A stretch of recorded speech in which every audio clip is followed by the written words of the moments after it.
ఆశీర్వదించబడాలి. ఈ యొక్క దినాన కీర్తన గ్రంథము 37వ కీర్తన 24వ వచనం. యెహోవా చేయి పట్టుకొని ఉన్నాడు కనుక అతడు నేలను పడినను లేవలేకయుండడు. నేను చిన్నవాడనై ఇంటిని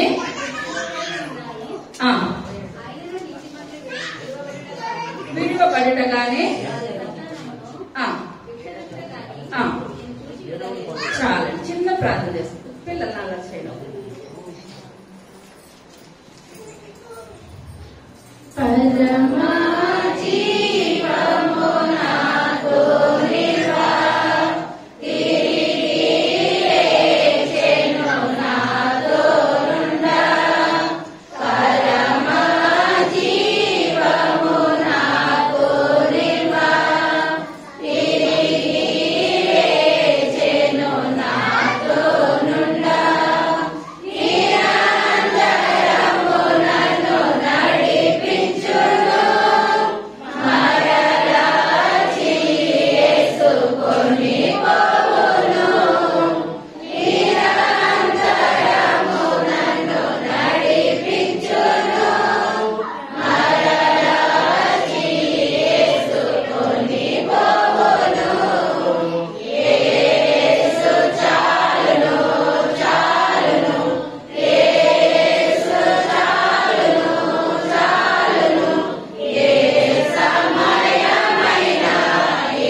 శ్రేష్టమైన నామాన్ని బట్టి ప్రభావ లెక్కలేని వందనాలు స్తోత్రాలు చెల్లించుకుంటున్నాను తండ్రి.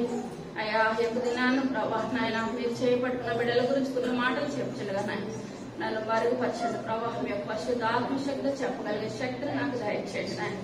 అయ్యా వినగలిగే శక్తిని బిడ్డలకు దయచేయండి ఆయన. వాక్యం అంది ఎంతో శ్రద్ధ ప్రభావ, ప్రార్థన అంది ఎంతో శ్రద్ధ ఆయన. అయ్యా మీ యొక్క సన్నిధిలో జీవించాలని ఆసక్తి కలిగిన బిడ్డలందరిని బట్టి మీకు వందనాలు చెల్లించుకుంటున్నాం తండ్రి. వీటి వల్ల విశ్వాసం కలుగుతుందన్నారు ప్రభా. అయ్యా ఆయన విన్న మాటలు ఆయన మిమ్మల్ని గురించి వినాలి ఆయన. అటువంటి కృపను అందరికీ దయచేయండి. ఈ యొక్క ఆరాధన ఆదరించేంతవరకు ఆయన మీరే తోడుగా నేడు ఉండమని అడుగుతున్నాను తండ్రి. అయ్యా నాయన బిడ్డలందరికీ నాయన మీరు ఏ విధంగా మీరు మాట్లాడతారో ప్రభా. ఎవరికి ఆహారం నాయన మీరు నాయన అందించబోతున్నారు నాయన మీరే దయచేయండి నాయన. దీవెనకరమైన జీవితాన్ని ఆశీర్వాదకరమైన జీవితాన్ని అందరికీ దయచేయమని త్వరగా రాబోచ్చు నంపిని పెట్టుకుంటున్నాము తండ్రి. ఆమేన్. హల్లెలూయా. చదవండి మళ్ళీ చదువు. యెహోవా అతని చెయ్యి పట్టుకొని ఉన్నాడు గనుక యెహోవా అతని చేయి పట్టుకొని ఉన్నాడు గనుక అతడు నేలను పడినను లేవలేకయుండడు. అతడు నేలను పడినను లేవలేకయుండడు. లేవలేకుండాడంటే ఏంటండి? పడిపోయినా లేస్తాడనమాట. ఎవరు చేయి పట్టుకున్నారు? దేవాది దేవుడు దావీదు యొక్క చేయి పట్టుకున్నాడు కనుక నేలను పడినాను ఆయన లేస్తాడనమాట. తర్వాత నేను చిన్నవాడనై ఉంటిని ఇప్పుడు ముసలివాడనై ఉన్నాను. అయినను నీతిమంతులు విడువబడుట గాని వారి సంతానము భిక్షమెత్తుట గాని నేను చూచి ఉండలేదు. దినమెల్లా వారు దయాళువై అప్పు ఇచ్చుచుందురు.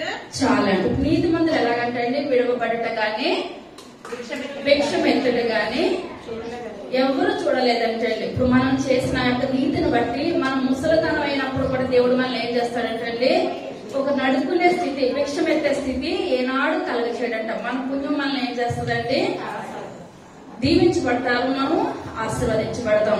తర్వాత దినమెల్లా వారు దయాళువై అప్పు ఇచ్చుచుందురు. వారి సంతానపు వారు ఆశీర్వదింపబడుదురు. వారి సంతానం వారు ఏం చేస్తారంటే ఆశీర్వదించబడతారు. మేలు చేయము అప్పుడు నీవు నిత్యము నిలుచుదువు. చాలండి. ఇప్పుడు మనం చేసిన యొక్క పుణ్యాన్ని బట్టి మన సంతానం ఏం చేస్తుందంటే దీవించబడుతుంది, ఆశీర్వదించబడుతుంది. లాస్ట్ మాట ఏంటంటే కీడు చేయడం అని మనం ఏం చేయాలి? మేలు చేయాలి. అప్పుడు మనం నిత్యము మనం ఏం చేస్తామంటే ఆశీర్వదించబడతాం, దీవించబడతాం. ఇక్కడ దావీదు మహారాజు మాట్లాడుతున్నాడు. ఇప్పుడు దావీదు మహారాజు ఇప్పుడు ఏమంటున్నాడంటే, ఇప్పుడు ఫస్ట్ కూడా యెహోవా అతని చెయ్యి పట్టుకొని ఉన్నాడు గనుక అతడు నేలను పడినను లేవలేకుండును. ఇప్పుడు యెహోవా ఇతని చెయ్యి పట్టుకున్నాడు. భయంకరమైన యుద్ధాలు, దినదినము కూడా గండమే దావీదు మహారాజు యొక్క జీవితము. ఒక పక్క నుంచి తన కుమారుడి విషయంలో శోధన, ఒక పక్క నుంచి మామగారి విషయంలో శోధన. ఏది ఏమైనా ప్రతి విషయంలో కూడా దావీదు చివరి వరకు కూడా ఆ ఆయుష్ ఆరోగ్యాన్ని దేవుడు ఇచ్చాడంటే కేవలము లోకమంతా ఒకటైనా దావీదు మహారాజు చెయ్యి ఎవరు పట్టుకున్నారండి? దేవాది దేవుడు పట్టుకున్నాడు. దేవుడు పట్టుకున్నాడు కనుక దేవుడే మనం చెయ్యి పట్టుకున్నట్లయితే మనం చిన్నపిల్లలకు మనం ఏం చేస్తామంటే చెయ్యి పట్టుకొని నడిపేస్తాం. లేకపోతే వాళ్ళు పడిపోతారేమో, త్రుటిల పాటు పడతారేమో అని మనం చెయ్యి పట్టుకుంటాం. ఇప్పుడు మనం చెయ్యి కొంతవరకు పట్టుకోగలుగుతామేమో, కానీ దేవుడు పట్టుకున్నట్లయితే ముదిమి వచ్చే వరకు కూడా ఆ బిడ్డ తరాలు మనం చేసిన పుణ్యాలను బట్టి బిడ్డ తరాలు దేవుడు ఏం చేస్తాడు? దీవిస్తాడు, ఆశీర్వదిస్తాడు. ఒక షో జరిగిందంటే అండి, ఆ యొక్క షోలో మైకేల్ జాక్సన్ వచ్చాడంట. వచ్చి డాన్స్ పెట్టినప్పుడు చాలా మంది టికెట్లు కొనుక్కొని చూస్తారు.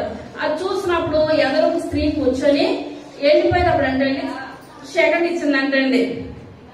ఆ సెకండ్ ఇస్తే ఇంటికి వెళ్ళిపోయిన తర్వాత ఇంకా ఇక్కడికి ఇలాగా కింద నుంచే స్నానం చేస్తుందంట. ఆ చెయ్యి ఇంకా అసలు ఏది కూడా వాడతలేదంట. ఏమైంది చెయ్యి వాడతలేదు, ఏ స్పూన్ తో తింటుందంట. ఏమైంది అని అంటే, నేను ఏం చేశాను, సెకండ్ ఇచ్చాను కనుక నా చెయ్యి కడిగితే ఆ స్మెల్ వెళ్ళిపోద్ది. మరి దేవాది దేవుడు మనల్ని పట్టుకుంటే మన జీవితాలు ఎలా ఉంటాయండి? మన బ్రతుకులు ఎలా ఉంటాయి? అతను మామూలు మనకి లాంటి మనిషి, ఒక మనిషి చెయ్యి పట్టుకుంటేనే మనకి అంత సంతోషం అనిపిస్తుంటే, ఇక్కడ దావీదు మహారాజు చెయ్యి ఎవరు పట్టుకున్నారు? దేవాది దేవుడు పట్టుకున్నాడు. దేవుడు పట్టుకున్నట్లయితే మన నిత్యము కూడా ఏమాత్రం కూడా కదలము. ఎటువంటి కష్టాలు రాని, ఎటువంటి శ్రమలు రాని, నిందలు రాని, వేదన రాని, బాధ రాని, దేవుడే మనకు తోడుగా ఉన్నట్లయితే లోకంలో ఏదైనా సరే మనము ఎదిరించే శక్తిని దేవాదేవుడు మనకు దయచేస్తాడు అనమాట. హోషేయ గ్రంథము 11వ అధ్యాయము 3వ వచనం. ఎఫ్రాయిమును చెయ్యి పట్టుకొని వానికి నడక నేర్పిన వాడను నేనే, వానిని కౌగలించుకుని వాడను నేనే వారిని స్వస్థపరిచిన వాడనైనను ఆ సంగతి వారికి మనసును పట్టలేదు. చాలండి. ఇప్పుడు ఎఫ్రాయిం చెయ్యి ఎవరు పట్టుకున్నారండి? యేసయ్య పట్టుకున్నాడు. ఇప్పుడు హోషేయ అనగా చాలాసార్లు ఇప్పుడు ఏంటంటే అర్థము, హోషేయ అనగా రక్షణ అనమాట. హోషేయ అనగా ఏంటి? రక్షణ. ఇప్పుడు ఎఫ్రాయిం నడక ఎవరు నేర్పించారండి? యేసయ్య నేర్పించాడు. ఎఫ్రాయిం చెయ్యి పట్టుకొని ఆయన పైకి లేవనెత్తాడు అనమాట. మనము అబ్రహాం యొక్క కుమారుడు ఇస్సాకు, ఇస్సాకు యొక్క కుమారుడు యాకోబు, యాకోబు యొక్క పిల్లలు 12 మంది సంతానం. 12 మంది సంతానంలో కూడా 11వ పేరు ఏం పేరండి? యేసేపు. 11వ పేరు యేసేపు. ఇప్పుడు యేసేపుకి ఎంతమంది పిల్లలు? ఇద్దరు. ఏం పేరు? మనష్షే, ఎఫ్రాయిం. చప్పట్లు కొడదాం. యేసేపు కుమారులు ఎంతమంది అండి? మనష్షే, ఎఫ్రాయిము. ఇప్పుడు మనష్షే గోత్రం వారిని ఏమని పిలుస్తారు? మనష్షే గోత్రికులు అంటారు. ఎఫ్రాయిం గోత్రం వాళ్ళని ఎఫ్రాయిం గోత్రికులు అంటారు. అర్థమవుతుందా? ఇప్పుడు యోధా గోత్రం వారిని యోధా గోత్రం. ఏ గోత్రం వారిని ఇప్పుడు ఏం చేస్తారు? ఆ గోత్రం పెట్టి పిలుస్తారు అనమాట. పిలిచినప్పుడు ఇప్పుడు యేసేపుకి 2 కుమారులు. పెద్ద కుమారుడి పేరు మనష్షే, చిన్న కుమారుడి పేరు ఎఫ్రాయిం. ఇప్పుడు మనష్షే గోత్రం వారిని ఇప్పుడు ఏమని పిలుస్తారని చెప్తున్నారండి? మనష్షే గోత్రికులు. ఎఫ్రాయిం గోత్రం వాళ్ళని ఎఫ్రాయిం గోత్రికులు అంటారు. కానీ రాను రాను రాను రాను ఇప్పుడు ఇశ్రాయేల్ ప్రజలు అంతకంతకు దేవుని మాట వినకుండా దేవునికి బహుగా దూరం అయిపోయారు అనమాట. ఈ యొక్క 10 గోత్రాల వాళ్ళు చెరకి వెళ్ళిపోయారు కదా. ఈ 10 గోత్రాల వారిని దేవుడు ఇప్పుడు మొత్తం వాళ్ళందరినీ కూడా ఇప్పుడు మీరు ఆ గోత్రం ఈ గోత్రం అన్ని వదిలిపెట్టేస్తారు అనమాట దేవుడు. ఇప్పుడు యోధా, బెన్యామీను తప్పించి మిగిలిన కూడా ఎక్కడికి వెళ్ళిపోయి? చెరకి వెళ్ళిపోయినాయి. ఇప్పుడు చెరకి వెళ్ళిపోయిన గోత్రాలన్నిటికీ ఒకటే పేరు పెట్టేస్తాడు అనమాట. ఏం పేరండి? ఎఫ్రాయిం గోత్రం అని ఏం పేరు పెట్టేశారు? ఎఫ్రాయిం అన్నమాట. ఇప్పుడు మనం చదువుకున్నాం కదా 11వ అధ్యాయము 3వ వచనం. ఎఫ్రాయిమును చెయ్యి పట్టుకొని ఎఫ్రాయిమును చెయ్యి పట్టుకొని వారికి నడక నేర్పిన వాడును నేనే, వారిని కౌగిలించుకుని వాడును నేనే. చాలు. ఇప్పుడు ఎఫ్రాయిం అంటే ఇప్పుడు ఎఫ్రాయిం గోత్రం కాదు, అంటే మొత్తం అన్నమాట. ఈ 10 గోత్రాల వారిని దేవుడు ఏమని పిలుస్తున్నాడు? అర్థమవుతుందా? ఎఫ్రాయిం గోత్రం అంటే 10 గోత్రాలు కూడా ఏ మాత్రం కూడా ఎక్కడ కూడా మాట వినే మనస్తత్వం గాని దేవునికి లోబడే జీవితం గాని ఏ మాత్రం కూడా లేదు. ఇప్పుడు పలానా గోత్రం వింటున్నారు, పలానా గోత్రం వినట్లేదంటే 10ని డివైడ్ చేస్తే అందులో పోనీ 5 మంచిగా ఉన్నారు, 5 మంచిగా లేవంటే వాటి పేర్లు పెడతారు అనమాట. ఇప్పుడు ఒక తల్లి కన్న బిడ్డల్లో ఇప్పుడు అందరూ కొంతమంది మంచిగా ఉండి కొంతమంది మాట వినకపోతే ఏమంటారండి? పెద్దోడు మాట వింటున్నాడు, చిన్నోడు మాట వినట్లేదు, అన్ని కొంచెం డివైడ్ చేస్తాం. ఇప్పుడు ఇద్దరు ఒకే దారి నడిచేస్తారనుకోండి, మనం ఏమంటాం? ఇక పెద్ద చిన్న ఉండదు, నేను కన్నా కానుపే అలా ఉందని అంటారు. ఎందువల్ల అంటే ఇప్పుడు ఇక్కడ కూడా 10 గోత్రాలు కూడా ఏ గోత్రం కూడా మాట వినట్లేదు కనుక ఇప్పుడు ఈ గోత్రాలన్నింటినీ ఇప్పుడు దేవుడు ఏమని పిలుస్తున్నాడు? ఎఫ్రాయిం గోత్రం. ఇప్పుడు ఎఫ్రాయిం గోత్రం వాళ్ళు ఎవ్వరూ కూడా 10 గోత్రాలు కూడా మాట వినట్లేదు కనుక ఇప్పుడు దేవుడు అంటున్నాడు వాళ్ళకి నడక నేర్పించింది నేనే, వాళ్ళని చేయి పట్టుకున్నది కూడా నేనే. ఇప్పుడు దావీదు మహారాజు ఉన్నాడు, పాపం చేశాడు, పశ్చాత్తాపం పడ్డాడు, ఇప్పుడు చేయి పట్టుకున్నా మళ్ళీ ఏమాత్రం త్రొట్టం లేదు కనుక దేవుడికి ఇప్పుడు ఏమనిపించింది? కొంచెం ఇష్టం అనిపించింది అనమాట. ఇష్టం అనిపించింది. కానీ ఇక్కడికి వచ్చినప్పుడు అయితే 10 గోత్రాలు కూడా మాట వినే మనస్తత్వము ఇంకెంత మాత్రం కూడా లేనేలేదు. దేవుడు అంటున్నాడు వాళ్ళు ఏ మాత్రం కూడా మాట వినే స్థితి ఎంత మాత్రం కూడా లేదు. అదే హోషేయ గ్రంథము 7వ అధ్యాయము 8వ వచనం. ఎఫ్రాయిము ఎవరిని త్రిప్పివేయని అప్పడము వంటి వాడాయను. మళ్ళా చెప్పండి. ఎఫ్రాయిము ఎవరిని త్రిప్పివేయని అప్పము వంటి వాడాయను. ఎవరిని త్రిప్పివేయని అప్పము వంటి వాడాయను. అన్యులు అతని బలమును మృగివేసినను అది అతనికి తెలియకపోయాను. తన తల మీద నెలసిన వెంట్రుకలు కనబడుచున్నను. చాలా తర్వాత చదువు. ఫస్ట్ మాట ఏంటండి? ఎఫ్రాయిము ఎవరిను త్రిప్పివేయని అప్పము వంటి వాడు అయిపోయాడు. ఇప్పుడు మనం దోశలు వేస్తున్నాం అనుకోండి, ఒక వైపు వేస్తాము, కాసేపు మనం మర్చిపోతే ఏమైపోతుంది? మాడిపోద్దని ఏం చేయాలి? వెంటనే కాలిన తర్వాత అక్కడే ఉండి మనం తిరిగేసేయాలి. కాసేపు పని చేసుకొని వస్తానంటే అది ఎందుకు కూడా పనికిరాదు. ఇక్కడ కూడా ఎఫ్రాయిం ఎలా ఉన్నాడంటే అండి, ఎవరు తిప్పినా అనవసరమే, మాడిపోయిందని మనం ఏం చేస్తాము? ఇప్పుడు ఇక్కడ ఎవరు దేవుడు చేయి పట్టుకుని నడిపించింది ఆయనే, ఆ నిలబెట్టింది ఆయనే, నడక నేర్పించింది కూడా ఆయనే. ఇప్పుడు ఇన్ని చేస్తే ఇప్పుడు ఎఫ్రాయిం ఎలా ఉన్నాడంటే అండి, ఎవరు తిప్పివేయని అప్పుడు వాళ్ళు మాడిపోయాడు అనమాట. అది ఎందుకు పనికిరాదు. ఇప్పుడు ఇలా 10 గోత్రాల వారి జీవితాలు ఎలా అయిపోయినాయంటే ఎందుకు పనికిరాని స్థితిలోను, మాట వినలేని స్థితిలోను ఇప్పుడు మనమే ఉన్నాము, మన కుటుంబం వారే ఉన్నారు. మన కుటుంబంలోనే ఇప్పుడు తల్లిదండ్రులకి విరుద్ధంగా ఎవరైనా ఉన్నారనుకోండి, తల్లిదండ్రులకు విరుద్ధంగా ఉన్న వాళ్ళతో మన పిల్లలు స్నేహం చేస్తే వాళ్ళు అలా కాదు, కోపం వచ్చేస్తుంది. ఎందువల్లంటే మమ్మల్ని తల్లిదండ్రులుగా మమ్మల్ని ఇంత బాధ పెట్టారు కనుక ఇప్పుడు మన పిల్లలు ఎవరితో స్నేహం చేస్తున్నారు? మనకు నచ్చిన వాళ్ళు బయట వాళ్ళు అనుకుంటే అయిపోయింది. ఇప్పుడు సొంత పిల్లలే తల్లిదండ్రులు విరుద్ధంగా స్నేహం చేస్తే ఏమనుకుంటారండి? అది వర్ణనాతీతం అనమాట. వాళ్ళు చేసిన ద్రోహం కన్నా పిల్లలు చేసిన ద్రోహమే ఎక్కువైపోద్ది. ఇక్కడ కూడా చూసినట్లయితే ఇప్పుడు ఎఫ్రాయిం, ఇప్పుడు దేవుడు ఎంత బాధపడుతున్నాడు, హోషేయతో చెప్పుకుంటున్నాడు, ఇంత బాధపడుతున్నాడు ఈ పరిశుద్ధ గ్రంథంలో వ్రాయబడింది అనగా ఇప్పుడు ఎఫ్రాయిం వారు ఏంటండి మొత్తం ఈ జనాలందరూ కూడా అన్య జనులతో కలిసి అంటండి వాళ్ళతో స్నేహం చేస్తున్నారంటండి. ఆ విగ్రహారాలతోటి, ఆ వ్యభిచారాలతోటి, ఆ దొంగతనాలతోటి ఎవరితో అయితే స్నేహం చేయకూడదు ఇశ్రాయేలు ప్రజలు దేవుడిని మర్చిపోయి, దేవుని కార్యాలు మర్చిపోయి, ప్రతిదీ కూడా మర్చిపోయి ఎవరితో స్నేహం చేస్తున్నారు?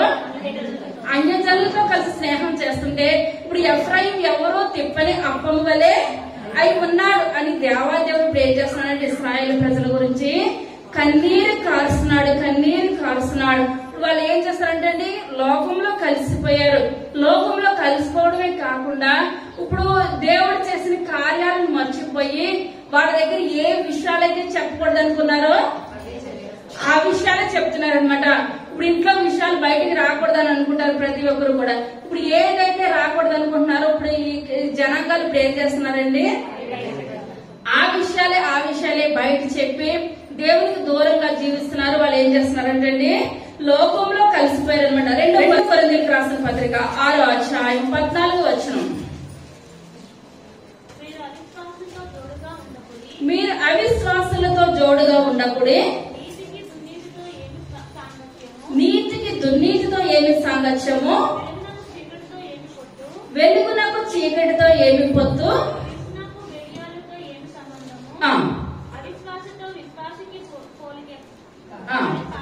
పాలెక్కడిది చాలండి. ఇప్పుడు దేవాది దేవుడు బాధపడుతుంటే ఇప్పుడు హోషేయ గ్రంథం ద్వారా పౌలు గారు రాస్తున్నారు అనమాట. ఏమని, వెలుగునకు చీకటితోటి పొత్తు ఉంటదంటారా? వెలుగు చీకటి కలిసి ఉంటదా? ఎంత మాత్రం కూడా రెండాటికి కూడా పొత్తు లేదు. ఇప్పుడు క్రీస్తునకు బెల్యాలకు సంబంధం ఉందంటారు. సాతానుతో దేవునికి సాంగత్యం ఉన్నదా? ఎంత మాత్రము కూడా లేదు. ఇంకోటి ఏంటమ్మా, అవిశ్వాసతో విశ్వాసకి పాలెక్కడిది. ఇప్పుడు అవిశ్వాస ఏం చేస్తాడు? 24 గంటలు ఆయన సెల్ ఫోన్, టీవీ, ఆయన సినిమాలు, సిగాలు ఇవే తిరుగుతుంది. ఇప్పుడు విశ్వాసం ఏం చేస్తుంది?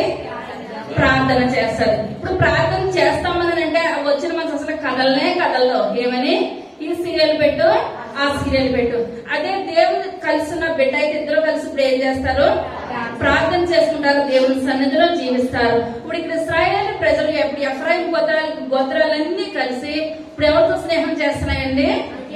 అన్యజనులతో స్నేహం చేసిన ఈ లోకంలో కలిసిపోయారు. పూర్తిగా వాళ్ళు దేవుణ్ణి మర్చిపోయారు కనుకనే ఇప్పుడు పౌలు గారు మాట్లాడుతున్నారు అనమాట. ఏమని, విశ్వాసతో అవిశ్వాసకి పాలెక్కడివి, చీకటితోటి వెలుగునకు ఏ మాత్రం కూడా పొత్తు లేదు. ఇప్పుడు క్రీస్తునకు బెరియాలుగా ఏది కూడా సాంగత్యం, ఇది 2 కూడా ఎప్పటికీ కూడా కలుస్తానన్న మాట ఏమాత్రం కూడా ఉండదు. కొంతమంది అంటారు అన్యజనులతో కలిసిపోయి నేను వాళ్ళలోకి వెళ్ళిపోయి వాళ్ళు మార్చాలని ఉంది అనగా నువ్వు ప్రార్థన చేయాలి, కన్నీరు కార్చాలి, గోజాడాలి తప్పించి వాళ్ళతో వెళ్ళిపోయి వాళ్ళ దగ్గర విగ్రహారాధన చేసేసేసి వాళ్ళకి పెట్టినవి అన్ని తినేసేసి ఇందులో ఏమీ లేదని మళ్ళీ అందులోకి లాగుతారు. కానీ వాళ్ళు ఏం చేయరండి, ఇందులోకి లాగలేరు. కనుక ఇప్పుడు మనం ఏం చేయాలి? వాళ్ళ మార్పు చెందాలంటే మనం ఏం చేయాలి? కన్నీరు కార్చి ప్రార్థన చేయాలి. ఆ విధంగా ప్రార్థన చేసినట్లయితే దేవుడు మన ప్రార్థన ఆలకించి ఒక ఆత్మను రక్షిస్తాడు. ఇప్పుడు టీబీ పేషెంట్ లో చూసుకుందాం. 10 మంది టీబీ పేషెంట్ దగ్గర ఒక మంచి మనిషి ఉన్నాడు అనుకోండి, వీళ్ళు అందులోకి వస్తారా, వాళ్ళు ఇందులోకి వస్తారా? టీబీ పేషెంట్లు అందరూ నార్మల్ వచ్చేస్తాయి, మామూలు అందులో కలిసిపోతాడా? మామూలు వెళ్ళి అందులో కలిసిపోతాడు. ఇప్పుడు ఈ లోకం కూడా పాపం కూడా ఎలా ఉంటదండి? టీబీ లాంటిది అనమాట. వెంటనే ఒక దగ్గు తగ్గాడు అనేటప్పటికి ఆరోగ్యవంతుడు కూడా ఏమైపోతాడు? 2 రోజులు అతను ఒకసారి దగ్గర 4 సార్లు తగ్గుతారు అనమాట. ఎందువల్లంటే ఆ వ్యాధే అంటు వ్యాధి, భయంకరమైన వ్యాధి అనమాట. ఇప్పుడు సాతానుడు ఎవరిని లాగాల, ఎవరిని మృంగుదమా అని ఏం చేస్తాడు? జీవితకాలం కూడా ఎదురు చూస్తూనే ఉంటాడు. అలా ఎదురు చూసినప్పుడు మనం ప్రార్థన శక్తితో మనం ఎదుర్కోవాలి. కానీ వాళ్ళతో స్నేహం చేసినంత మాత్రాన, వాళ్ళతో కలిసి ఉన్నంత మాత్రాన 6 నెలలు సహవాసం చేస్తే వారే మీరు అయిపోతారు. ఇప్పుడు ఈ 10 గోత్రాల వారు కూడా అన్యజనులతో కలిసి ఏమైపోయారండి? వాళ్ళే అన్యుల్లో కలిసిపోయే తప్పించి ఎవరు కూడా ఒక ఆత్మ రక్షించే విధానము ఎంత మాత్రం కూడా వాళ్ళకి లేనేలేదు. తర్వాత హోషేయ గ్రంథము 5వ అధ్యాయము 13వ వచనం.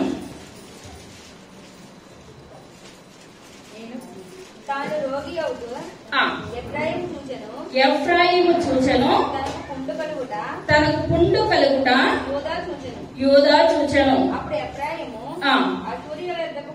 అశ్షూరీయుల యొద్దకు పోయెను. చాలంటే ఉన్నాం మనకు. ఇప్పుడు ఇక్కడ ఏంటంటే తాను రోగి అవుత ఎవరు చూస్తారంటే ఎఫ్రాయిము చూసాడంటండి. తనకు పుండు కలుగుట యోదా చూసాడు అనమాట. ఇప్పుడు వీళ్ళందరికీ కూడా ఇప్పుడు ఏం కలిగిందంటే పుండు కలిగిందంట. ఆ యొక్క పుండు కలిగినప్పుడు వీళ్ళు ఎక్కడికి వెళ్ళాలి? ఎక్కడికి వెళ్ళాలండి? దేవుని యొద్దకు వెళ్ళాలి. గనుక వీళ్ళు ఎక్కడికి వెళ్ళారు? అశూరీయుల యొద్దకు వెళ్ళిపోయారు అనమాట. ఇప్పుడు వీళ్ళకి బాధ కలిగినప్పుడు, వీళ్ళకి వేదన కలిగినప్పుడు ఇప్పుడు వీళ్ళు ఎవరితో సహవాసం చేస్తున్నారు? అన్యజనులతో కలిసిపోయారు. అశూరీయుల యొద్దకు వెళ్ళారు.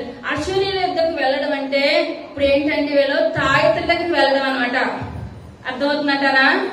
తాయెత్తులు. ఇప్పుడు తాయెత్తుల ద్వారా మనకి ఏమైనా ఉందంటారా? అందులో మనకి ఏది కూడా లేదు. చాలా మంది దేవుని అంటారు, దేవుని సన్నిధానానికి వస్తారు, తాయెత్తుల దగ్గరికి వెళ్ళిపోతారు. అదే చీకటికి వెలికి ఏమాత్రం కూడా సాంగత్యం లేదు. ఆ క్రీస్తుకి బెలియాలకి ఏమాత్రం కూడా సాంగత్యం లేదు. నీతికి దుర్నీతికి ఏమాత్రం సాంగత్యం లేదు. ఇప్పుడు వీళ్ళు ఇంతకాలము కూడా ఇప్పుడు ఎఫ్రాయిం అన్యజనులతో కలిసిపోయారు, అశూరీయులతో స్నేహం చేశారు కనుక ఇప్పుడు వీళ్ళకి వ్యాధి వచ్చింది, బాధ వచ్చింది. దేవుని దగ్గర రావడం మంచి. ఇప్పుడు ఎవరి దగ్గరికి వెళ్తున్నారండి? అశూరీయుల యొద్దకు వెళ్ళిపోయారు అనమాట. అశూరీయులకు వెళ్ళిపోయి ఇప్పుడు మనము ఈ లోకంలో దేవుడు పాపాత్మురాలైన స్త్రీనన్నా క్షమించాడు గాని విగ్రహారాధన ఏమాత్రం కూడా క్షమించలేదు. ఇప్పుడు వీళ్ళందరూ కూడా విగ్రహారాధన చేస్తున్నారు, తాయెత్తుల దగ్గరికి వెళ్తున్నారు, మంత్రాల దగ్గరికి వెళ్తున్నారు. మంత్రాల ద్వారా కూడా కలిసి వచ్చేది ఏది కూడా లేదు.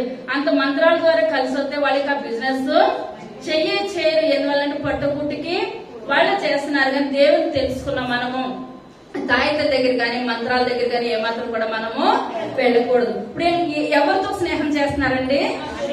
అన్యజనులతో స్నేహం చేసి అశూరీయులతో వెళ్ళిపోయారు, తాయెత్తుల దగ్గరికి వెళ్ళిపోయారు. మరి వాళ్ళు మారుస్తామన్న వాళ్ళు ఏడ మారిపోయారంటారా? వాళ్ళు మార్చారంటారా? వీళ్ళే మారిపోయారు. ఎందువల్లంటే మనం లోకంలో కలిసామంటే లోకం మళ్ళీ ఏం చేస్తుంది? అయస్కాంతం లాగా లోకం వైపు లాగేస్తుంది. ఇప్పుడు అక్కడ చెరకు వెళ్ళిపోయిన వాళ్ళందరూ కూడా ఇప్పుడు ఎక్కడికి వెళ్తున్నారండి? బాధ వచ్చినా, నొప్పి వచ్చినా, ఏది వచ్చినా కూడా అశూరీయుల దగ్గర, తాయెత్తుల దగ్గరికి వెళ్ళిపోతున్నారు. ఇప్పుడు దేవాదేవుడు ఇప్పుడు కన్నీరు కాస్తున్నాడు, బాధపడుతున్నాడు. అందుకనే వీళ్ళందరినీ కూడా ఎఫ్రాయిం ఏమాత్రం కూడా మాట వినే స్థితి గాని, మళ్ళా తిరిగి నా ఎద్దకు వచ్చే స్థితి గాని ఎంత మాత్రం కూడా లేదు, ఎంత మాత్రం కూడా లేదని దేవాదేవుడు మాట్లాడుతున్నాడు. అదే హోషేయ గ్రంథము 12వ అధ్యాయం మొట్టమొదటి వచనం. ఎఫ్రాయిము గాలిని మేయిచున్నాడు,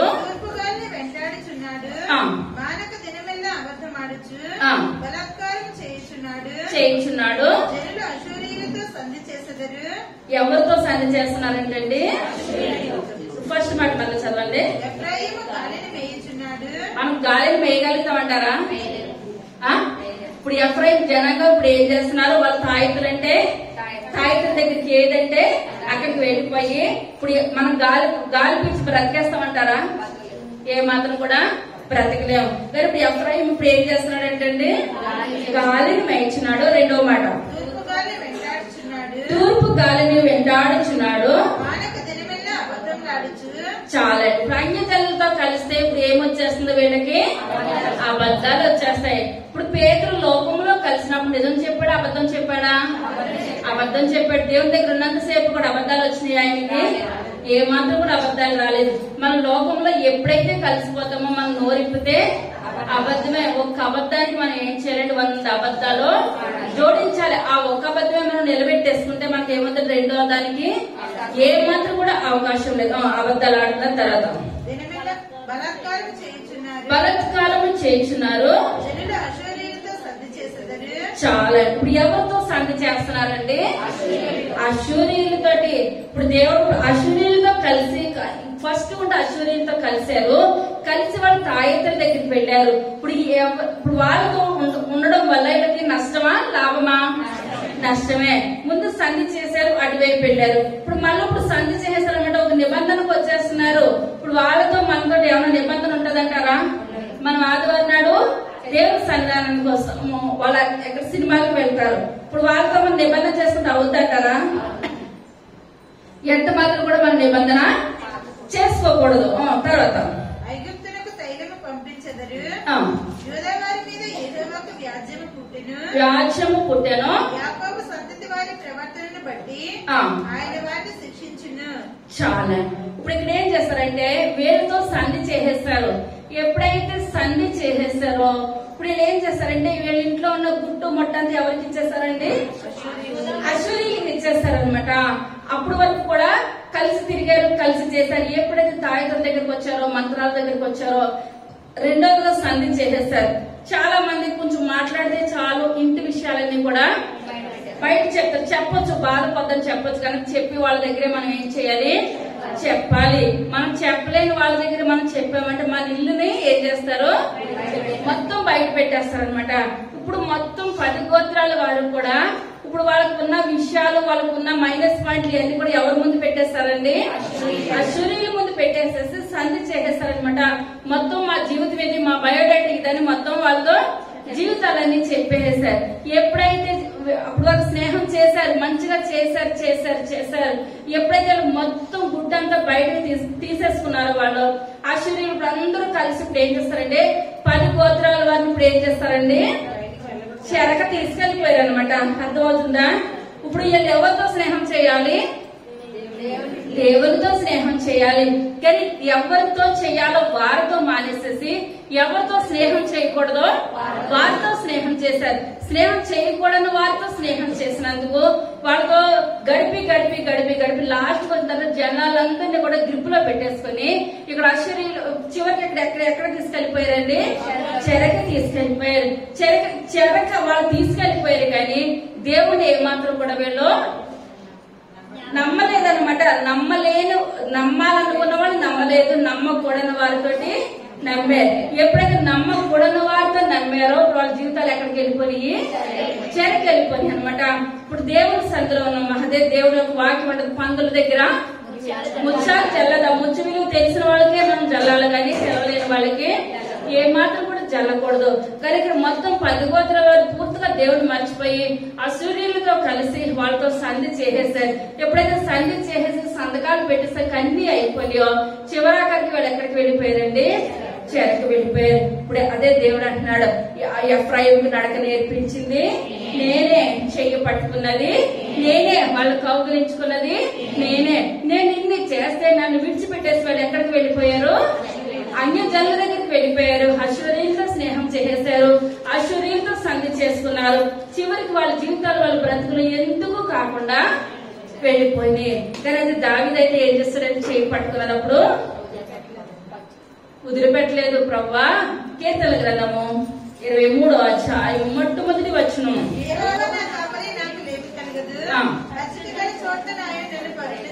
దేవుడైతే మనల్ని ఎక్కడ పర్యటన చేస్తాడండి, పచ్చిక గల చోట్ల ఆయన మనల్ని ఏం చేస్తాడు, పర్యటన చేస్తాడు. తర్వాత శాంతికరమైన జలముల యొద్ద ఆయన నన్ను నడిపిస్తాడు,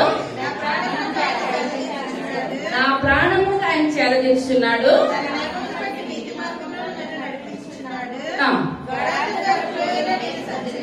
నేను సంచరించినను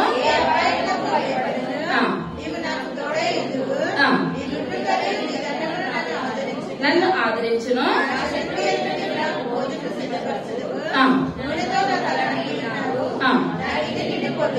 పొందుచున్నది. చాలా ఇప్పుడు ఇక్కడ దావీదు మహారాజు దేవుడు ఎక్కడ పడుకోబెట్టాడండి, పచ్చిక గల చోట్ల. అదే దేవుడితో మనం స్నేహం చేస్తే దేవుడు మనల్ని ఎక్కడ పడుకోబెట్టాడండి, పచ్చిక గల చోట్ల పడుకోబెట్టాడు. శాంతికరమైన జలముల యొద్ద మనల్ని ఏం చేస్తాడండి, నడిపిస్తాడు. కానీ ఈ యొక్క ఎఫ్రాయిం గోత్రం మొత్తం వాళ్ళందరూ కూడా ఎవరితో స్నేహం చేస్తారు, పచ్చిక గల చోట్ల వాళ్ళని పడుకోబెట్టాడా దేవుడు వాళ్ళని. వాళ్ళతో స్నేహం ఎవరితో చేశారు, అశ్వరీయులతో స్నేహం చేశారు. దేవుడు ఎరగని వాళ్ళతో స్నేహం చేశారు కనుక వాళ్ళ జీవితంలో కోలుకోలేని దెబ్బ వాళ్ళకి వచ్చేసింది. ఇప్పుడు అదే ఆ కీర్తనకారుడు అంటున్నాడు, నూనెతో నా తల అంటున్నావు. దావీదు గిన్నె ఎలా ఉంటదంటే నిండి పొరలిచ్చినది. ఆ యొక్క దావీదు కన్నీటి ప్రార్థన బట్టి దేవాది దేవుడే వాళ్ళ యొక్క గోత్రంలోనే వచ్చాడు. ఇప్పుడు ఎన్ని కష్టాలు పడినా, ఎంత ఇది చేసినా సరే ఆ యొక్క దావీదు కుమారుడైన యేసు అని పిలువబడింది తప్ప వేరేది ఏది కూడా లేదు. ఎందువల్లంటే ఆయనలో పశ్చాత్తాపం కలిగిన మనసు ఉన్నది. ఇప్పుడు 10 గోత్రాల వారిలో కూడా ఏ మాత్రం కూడా పశ్చాత్తాపం అన్నది కానీ ఏది కూడా లేదు.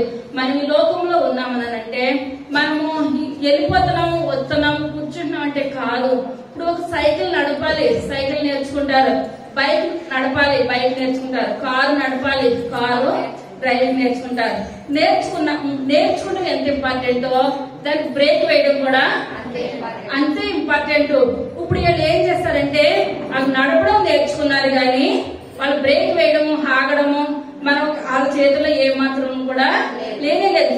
మొదటి కూడా ఇప్పుడు మనం ఏం చేయాలి,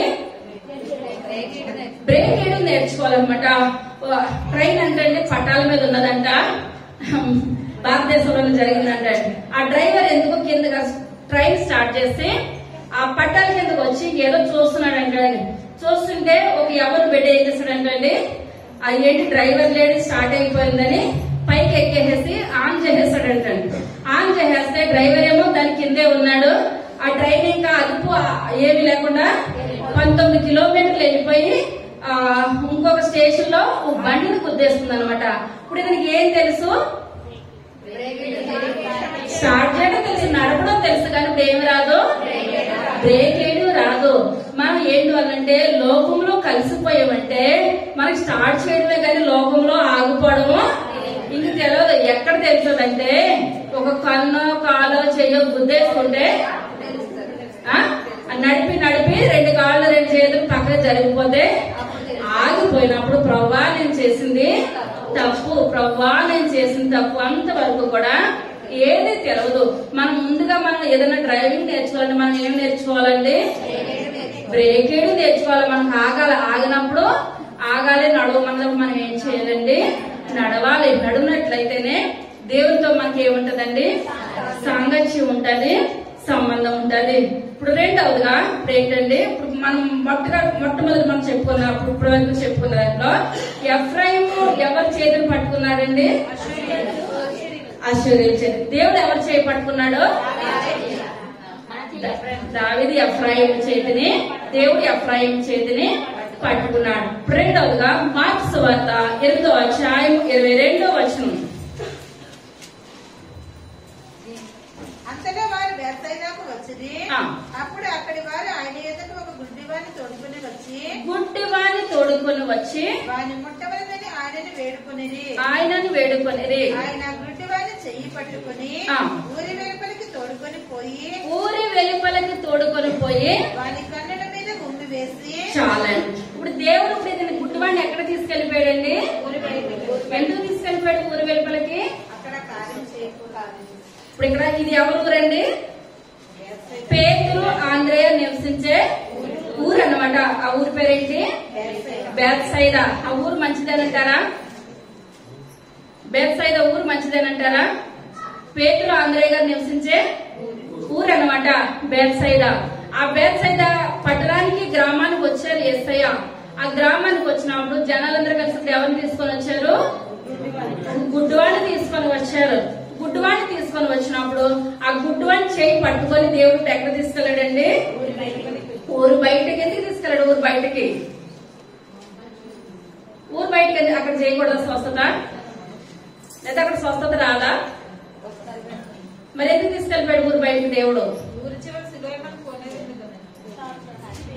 ఇది వేరే, ఇది వేరే.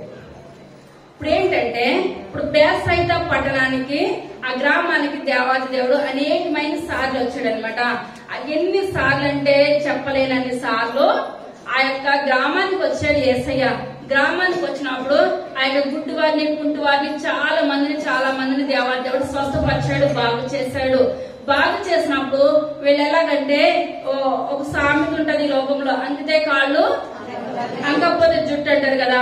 ఇన్ని కార్యాలు చేస్తుంటే కార్యాలు చేయించుకుంటున్నారు కానీ దేవుణ్ణి ఏమాత్రం కూడా వాళ్ళు అంగీకరించట్లేదు, నమ్మట్లేదు. చాలే చేశారు కానీ ఇదేం మాట్లాడుతున్నారు. కానీ ఎంత మంచోళ్ళకైనా ఒకసారి అని ఏమనిపిస్తుందండి, బాధ అనిపిస్తుంది. ఎందువల్ల అంటే చేసిన మేలుని మనం ఏం చేయాలి, మర్చిపోకూడదు. ఇశ్రాయేలు ప్రజలు 40 సంవత్సరాలు ఎందుకు తిరిగారంటే అరణ్యంలో, చేసిన మేలును మర్చిపోయారు కనుక తిరిగారనమాట. మనం మర్చిపోకపోతే చేసిన మేలు మనం తిరగవలసిన అవసరము ఎంత మాత్రమూ కూడా లేదు. ఇప్పుడు బేత్సయిదా ఆ గ్రామం వారు ఏం చేస్తారంటే యేసయ్య చేసిన ఆశ్చర్య కార్యాలు, అద్భుత కార్యాలు మర్చిపోయి ఇప్పుడు దేవుణ్ణి ఏం చేస్తారంటే నిందిస్తున్నారు అనమాట, అవమానం చేస్తున్నారు, బాధలు పెడుతున్నారు. ఇంకొకసారి విన్నారు యేసయ్య, 2 సార్లు విన్నారు. విని ఇప్పుడు ఆయనకి ఏం కలిగిందండి, బాధ కలిగిందనమాట. అయ్యో వీళ్ళకి ఎంత చేసినా సరే వీళ్ళకి ఏమాత్రం కూడా విశ్వాసం అన్నది ఏమాత్రం కూడా లేదు కనుక నేను ఇంకా ఈ యొక్క గ్రామంలో నేను ఏం చేయను, ఏ ఒక్క స్వస్థత చేయను అని దేవుడు ఏం చేస్తాడంటే అనుకున్నారనమాట. అనుకొని నేను ఇక్కడ ఏది కూడా నేను చేయను అనుకొని ఇప్పుడు వాళ్ళందరూ కలిసి మళ్ళా ఆ ప్రదేశానికి వచ్చినప్పుడు ఆ గుడ్డివాడిని తీసుకొని వచ్చినప్పుడు మాట ఇచ్చారు కదా మా దేవుడు, అవునంటే అవును, కాదంటే కాదు, కాదంటే కాదు కనుకనే ఇప్పుడు అతను చెయ్యి పట్టుకొని గుడ్డివాడిని చేయబడుతుంది. ఇప్పుడు ఎక్కడ తీసుకెళ్లారండి? ఊరి బయట తీసుకెళ్లి తర్వాత వాని కన్నుల మీద ఉమ్మి వేసి వారి మీద చేతులుంచి నీకేమైనా కనబడుచున్నదా అని వారిని అడుగగా వాడు కన్నులెత్తి మనుషులు నాకు కనబడుచున్నారు, వారి చెట్ల వలె నుండి నడుచుచున్నట్లుగా నాకు కనబడుచున్నారనెను. అంతటా ఆయన మరలా తన చేతులు వారి కన్నుల మీద నుంచగా వాడు తేరి చూచి కుదర్చబడి సమస్తమును తేటగా చూడసాగెను. చాలండి దేవుడు నామని పొందన. అంటే ఇప్పుడు ఇతను పుట్టుగుడ్డువాడా? పుట్టుగుడ్డువాడా కాదా? చెప్పాలి. పుట్టుగుడ్డువాడా కాదా?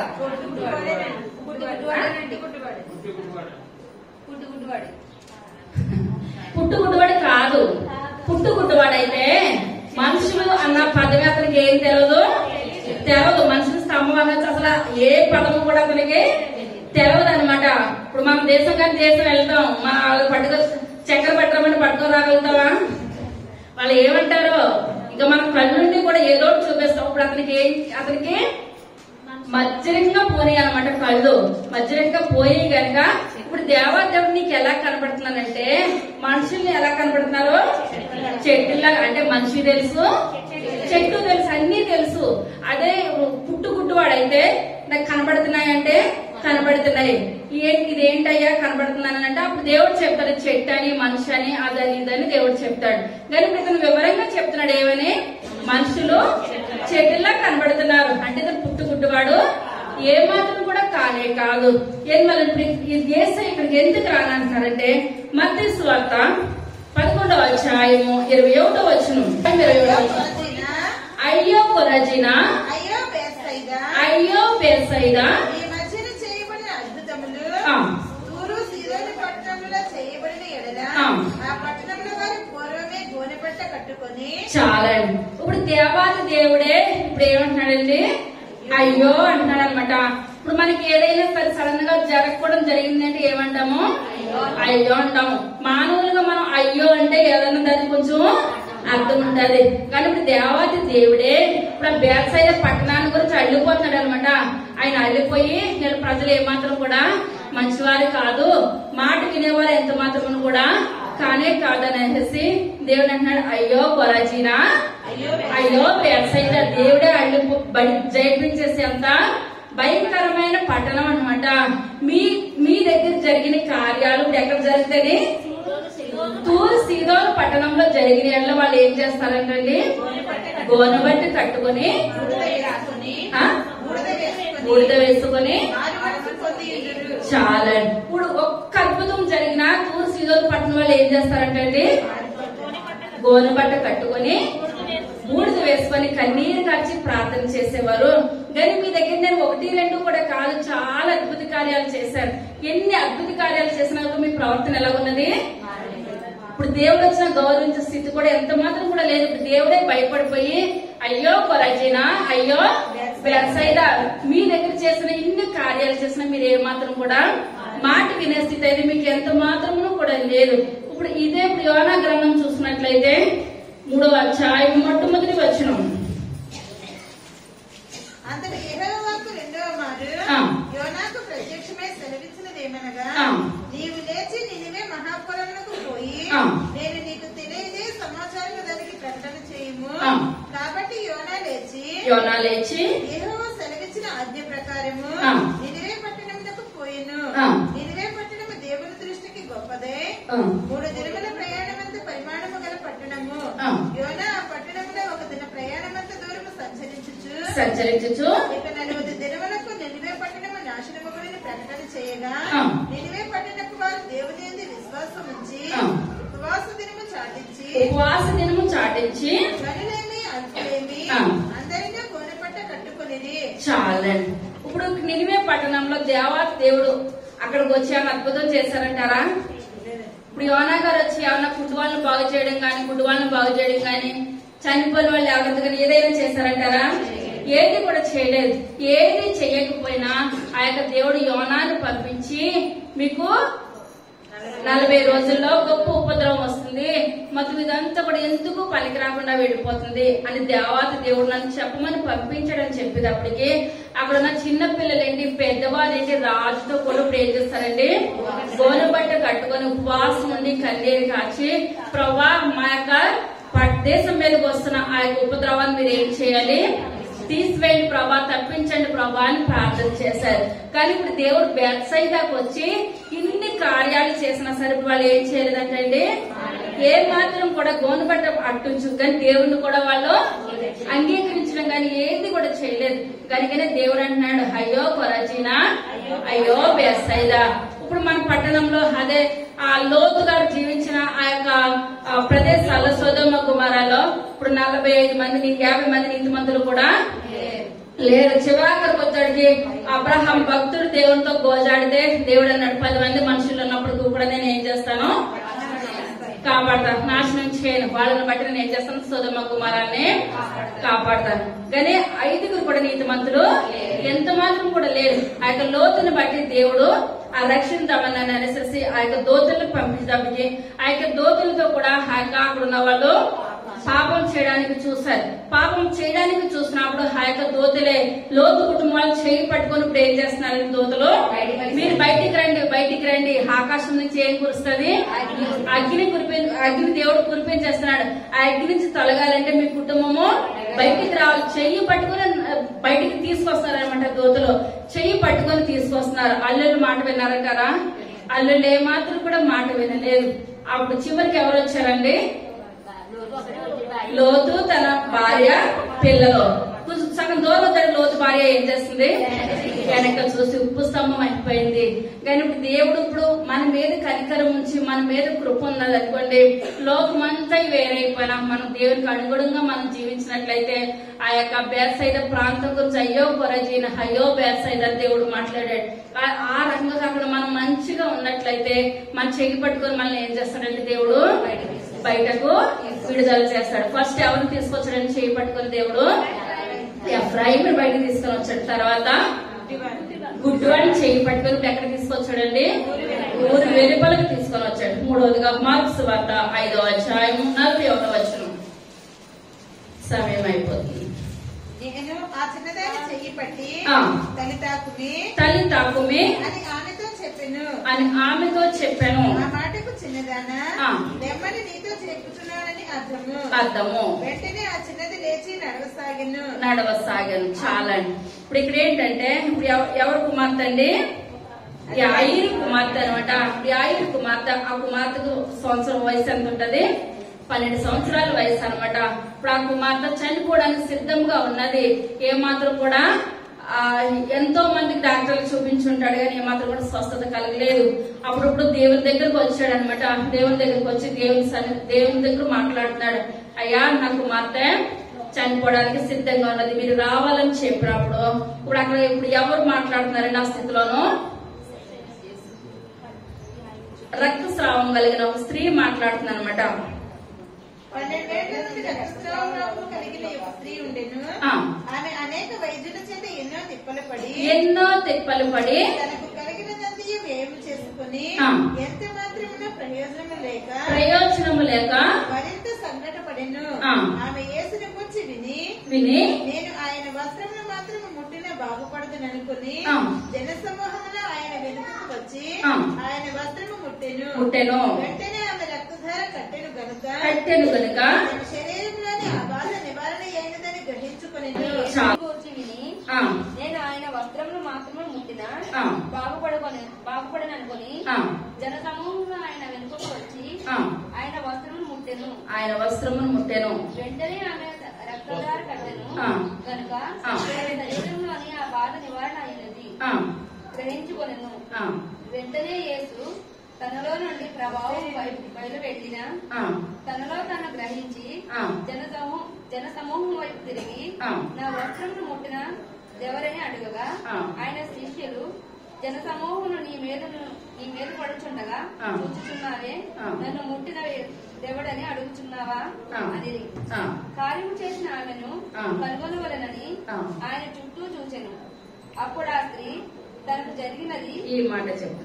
అప్పుడు ఆ స్త్రీ తనకు జరిగినది ఎరిగి భయపడి వణుకుచూ వచ్చి ఆయన ఎదుట సాగిలపడి తన సంగతి అంతయు ఆయనతో చెప్పాను. తన సంగతి అంత ఇప్పుడు ఏం చేస్తుందంటే ఏసైతో చెప్తుందనమాట.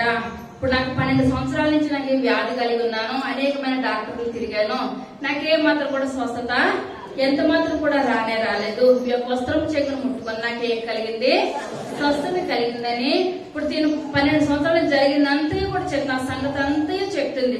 ఇప్పుడు చెప్పి అమ్మా, ఇప్పుడు మనం చెప్పి వాళ్ళు ఎన్నైనా చెప్తారు, వినే వాళ్ళకి ఏమనిపిస్తుంది, ఒక్కోసారి చిరాకు వస్తుంది అనమాట. కానీ దేవుడికి చిరాకు పడుతున్నాడా? చిరాకు పడతలేదు. ఆ సంగతి అంతా కూడా వింటున్నారనమాట. తర్వాత అందుకు ఆయన, కుమారి నీ విశ్వాసం నిన్ను స్వస్థపరచను, సమాధానంగా కలదానివై పొమ్ము, నీ బాధ నివారణ అయినా నీకు స్వస్థత కలుగును గాక అని ఆమెతో చెప్పాను. అయినా ఇంకను మాట్లాడుచుండగా సమాధ మందిరము అధికారి ఇంటి నుండి కొందరు వచ్చి, నీ కుమార్తె చనిపోయినది, నీవిక బోధకుని ఎందుకు శ్రమ పెట్టదు అని యేసు వారు చెప్పిన మాట లక్ష్య పెట్టక భయపడకము నమ్మిక మాత్రం ఉంచుమని సమాజ మందిరం అధికారులతో చెప్పి చాలా. ఇప్పుడు ఇవంతా చెప్తా ఉంటుంటే ఎవరికి చిరాకు వస్తుందండి? అయ్యర్ గారికి అనమాట. ఇప్పుడు స్వస్థత పొందేస్తావు కదా, నువ్వేం చేయాలి, నువ్వు పక్కన జరిగేసాయి, తర్వాత నువ్వు చెప్తే గాని ఇప్పుడు నా కుమార్తె చాలా ప్రమాదంలో ఉంది, కష్ట పరిస్థితిలో ఉన్నది అని ఈ బాధ ఎవరికి ఉండే బాధ వాళ్ళదనమాట. ఈయన ఇలా ఏం చేయాలో అర్థం కావట్లేదు ఇప్పుడు ఆగిరికి. కానీ ఇంతలో ఇంటి దగ్గర నుంచి కొంతమంది వచ్చారు, ఏమని, నువ్వు బోధకుడిని శ్రమ పెట్టొద్దు, నీ కుమార్తె చనిపోయింది, నువ్వు వచ్చేసాయని చెప్పినప్పుడు ఈ మాట ఆయిర్ గారు దేవుని చెప్తే దేవుడు అంటున్నాడు, నమ్మిక మాత్రము ఉంచు, నీ కుమార్తె నిద్రించున్నదే గాని ఏ మాత్రం కూడా చనిపోలేదు. ఇప్పుడు ఈలోగా ఏలో ఏ సైన్ తీసుకొని ఇంటికి వచ్చేలో కూడా ఎవరెవరు వచ్చేస్తారండి? జన సమూహం అనమాట. మేము ఇక్కడ చూస్తాం, ఎక్కడ ఆంధ్రాలో అయితే నేను చూడలేదు. చనిపోయిన వెంటనే ఏడవడానికి కొంతమంది బ్యాచ్ వచ్చేస్తారనమాట. ఎందువల్లంటే వాళ్ళు డబ్బులు తీసుకుంటారు, డబ్బులు తీసుకుని వచ్చేసి వాళ్ళు ఏం చేస్తారు, ఏడుస్తారు. ఎవరు లేని వాళ్ళకి ఏం చేస్తారు, డబ్బులు పెట్టి ఏడిపిస్తున్నారు అనమాట. ఆ డబ్బులు పెట్టి అయ్యో గొల్లో అని గోలెడతారు. ఆ సమయం అయిపోయిన తర్వాత వాళ్ళు డబ్బులు తీసుకుని ఏం చేస్తారు, వెళ్ళిపోతారు అనమాట. అది కొనుక్కుని పట్టణాల్లో జరుగుతుంది. ఇప్పుడు ఇక్కడ చూసుకున్నట్లయితే మరి డబ్బులు పెట్టి తీసుకొచ్చారో వాళ్ళ బంధువులే ఉన్నారు, అర్థం కాలేని పరిస్థితి. కానీ ఇప్పుడు యేసయ్య, యాయిరు గారు అందరూ కూడా, పేతురు, యాకోబు, యోహాను గారు అందరూ వచ్చారు. ఇప్పుడు ఎవరు వచ్చేసారండి? గొల్లు చేసే వాళ్ళందరూ కూడా వచ్చేసేసి గొల్లు చేస్తున్నారు అనమాట. అయ్యో 12 సంవత్సరాలకి కుమార్తె ఇలాగ అయిపోయింది, 12 సంవత్సరాలకి కుమార్తె ఇలాగ అయిపోయిందని ఏడుస్తున్నారు. ఏడుస్తుంటే జన సమూహాన్ని అంతటినీ పంపివేసి దేవుడు కుమార్తె ఇప్పుడు ఏం చేస్తారండి, చెయ్యి పట్టుకుని ఆమె ఏం చేస్తుందండి, లేచి నించుంది, కూర్చుంది, నడవసాగింది అనమాట. ఇప్పుడు యేసయ్య ఎవరెవరు చేయి పట్టుకున్నాడు? ఎఫ్రాయిము చేయి పట్టుకున్నాడు, వృద్ధవాణి చేయి పట్టుకున్నాడు, యాయిరు కుమార్తె చిన్నవాణి చేయి పట్టుకున్నాడు. వాళ్ళు పట్టుకున్న దేవుడు మనల్ని పట్టుకోవడానికి దేవుడు సిద్ధంగా ఉన్నాడు. అంటే మన జీవితాలు, మన బ్రతుకులు మనం ఏం చేయాలండి, దేవునికి సమర్పించుకోవాలి. అంత పాపం చేసినప్పుడు కూడా దావీదు పశ్చాత్తాపం పడినప్పుడు దావీదు చేయి వదిలేడంటారా? దేవుడు ఏమాత్రం కూడా వదిలేదు. మనం కూడా తెలుసో తెలుగు అపరాధాలు చేయొచ్చు ప్రభా, ఇంకేమాత్రం కూడా వెనక చూసే స్థితి నాకు వద్దు ప్రభా. లోతు భార్య వెనక చూస్తుంది, తన జీవితం పోయింది, బిడ్డల జీవితాలు కూడా ఎందుకు పనికి రాకుండా అయిపోయినాయి. ఒకవేళ తల్లిదండ్రులుగా మనం ఏం చేయాలని మంచి నిర్ణయం తీసుకోవాలి. 2025 ప్రభా, నా బిడ్డల గురించి భారంగా నేను ప్రార్థన చేస్తానయ్యా, నా భర్త గురించి నేను భారంగా ప్రార్థన చేస్తాను. ఒకవేళ నేను లోతు భార్యలకు వెనక చూస్తున్నాను, నా కుటుంబాన్ని ముందుకు నడిపించే స్థితిలో ఉన్నాను. ఎప్పుడు చేసే ప్రార్థన కన్నా ఇప్పుడు ఏం చేస్తాను, ఎక్కువగా ప్రార్థన చేస్తానయ్యా. నాకు అటువంటి శక్తి బలము కావాలంటే మీరు నన్ను ఏం చేయాలి, నా చేయి పట్టుకొని మీరు ఏం చేయాలి, నన్ను నడిపించండి అయ్యా. ఎఫ్రాయిం నడక నేర్పించిన దేవుడు నాకు మీరు ఏం చేయాలి, నడక నేర్పించండి ప్రభు అని మనం ప్రార్థన చేసినట్లయితే వాళ్ళ ప్రార్థన ఆలకించి వాళ్ళు చేయి పట్టుకున్న దేవుడు మనల్ని ఏం చేస్తారండి, మన ప్రార్థన ఆలకించి చేయి పట్టుకుంటాడు. ఏసై నా చేయి పట్టుకోవాలని వాళ్ళందరూ పైకి లేసి నిల్చుందాం. చిన్న ప్రార్థన చేసుకుందాం. సర్వశక్తి కలిగిన తండ్రి, కృప కలిగిన తండ్రి, దయ కలిగిన ఆయన, మీ యొక్క శ్రేష్టమైన నామాన్ని బట్టి ప్రభా లెక్కలేని వందనాలు స్తోత్రాలు స్తుతులు చెల్లించుకుంటున్నాను తండ్రి. అయ్యా ఎఫ్రాయింకి చేయి పట్టుకుని నడక నేర్పించు ప్రభా. అయ్యా వాళ్ళ అయ్యజలతో కలిసిపోయారు నాయన, ఆ శరీరంతో కలిసిపోయారు ప్రభా. అయ్యా ఎంతగానో కన్నీరు కాచారు ప్రభా. అయ్యా నాయన చిన్నదాన్ని చేయి పట్టుకోగానే ప్రభా కుమార్తె పైకి లేసింది నాయన. అయ్యా గుడ్డువాడిని చేయి పట్టుకోగానే నాయన ప్రభా గుడ్డువాడికి చూపు వచ్చింది ప్రభా. అయ్యా మాకు కూడా నాయన ఏ లోకమైన దేవత మన నేత్రాలు గుడ్డుతనం కలిగి చేసేస్తుందేమో ప్రభా. మిమ్మల్ని చూసే నేత్రాలు మాకు దయచేయండి. మీ యొక్క సన్నిధిలో జీవించే కృపను దయచేయండి. అయ్యా 2025లో ఆయన మొట్టమొదటి ఆదివారంలో మేమున్నాం ప్రభా. అయ్యా వెనక చూసే జీవితాలు ఎవ్వరికి వద్దు ప్రభా. అయ్యా ముందున్న వాటి వరకు పరిగెట్టే గొప్ప భాగ్యాన్ని దయచేయండి. దీవించండి ప్రభా, ఆశీర్వదించండి. అయ్యా విన్న వాక్యం ప్రదాగా పోవద్దు నాయన, మా హృదయాల్లో భద్రపరుచుకునే గొప్ప భాగ్యాన్ని దయచేయండి. బిడ్డ తరాలు దీవెనకరంగా ఆశీర్వాదకరంగా మహిమకరంగా వ్యవసాయంలో వాడబడగలిగే గొప్ప భాగ్యాన్ని దయచేయమని త్వరగా రాబోచున్న యేసయ్య నామమున పెట్టుకుంటున్నాము తండ్రి. ఆమేన్.